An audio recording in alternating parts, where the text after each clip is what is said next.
بھائی یار آج مجھے کسی نے کہا کہ قرآن کو اکیلے میں مت پڑھنا، گمراہ ہو جاؤ گے، تو ایسے کیوں بولتے ہیں لوگ؟ یہ ایک بہت فیمس جملہ ہے، ایکچولی سب لوگ ایسے کہتے ہیں، مجھے بھی بہت سارے لوگوں نے کہا.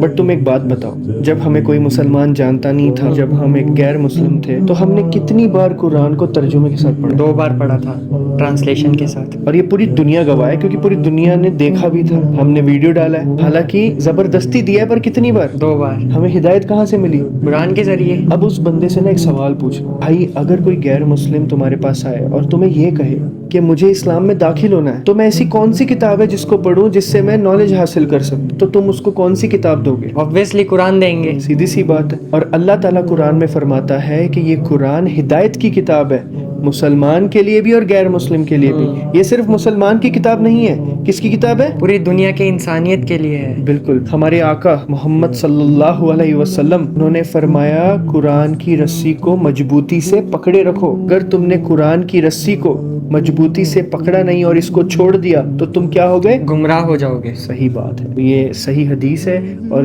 جتنے بھی لوگ ہمیں دیکھ رہے ہیں اس بارے میں وہ ایگری ضرور کریں گے جو میں کہہ رہا ہوں. تو اگر آپ نے اپنی زندگی میں بچپن سے قرآن کو سمجھ کے نہیں پڑھا ہے تو آپ بہت بڑے کس میں ہو؟ خسارے میں ہو، گھاٹے میں ہو. تو آپ پہ لازم ہے کہ قرآن کو سمجھ کے پڑھیں. اگر چائنیز ہے کوئی، اگر جاپنیز ہے، اگر کوئی انڈونیشین ہے، ملیشین ہے، یا پھر کوئی بھی لینگویج والا بندہ ہے، رشین ہے، جن کو انگریزی نہیں آتی، جن کو ہندی نہیں آتی، جن کو عربی نہیں آتی، وہ انسان کون سی لینگویج میں کتاب اپنی لینگویج میں قرآن اپنی لینگویج میں سمجھتے ہیں نا. بالکل. اگر وہ سمجھیں گے نہیں تو گمراہ ہو جائیں گے. تو قرآن کو اگر سمجھ کے نہیں پڑھا تو گمراہ ہو جاؤ گے. قرآن کو سمجھ کے پڑھو گے تو گمراہ نہیں ہوگے، تمہاری زندگی بدل جائے گی جیسے ہماری بدلی. الحمدللہ اللہ نے ہمیں ہدایت دی، اللہ کا شکر ہے. تو ہم اس قرآن کا پیغام آپ تک پہنچانا چاہتے ہیں.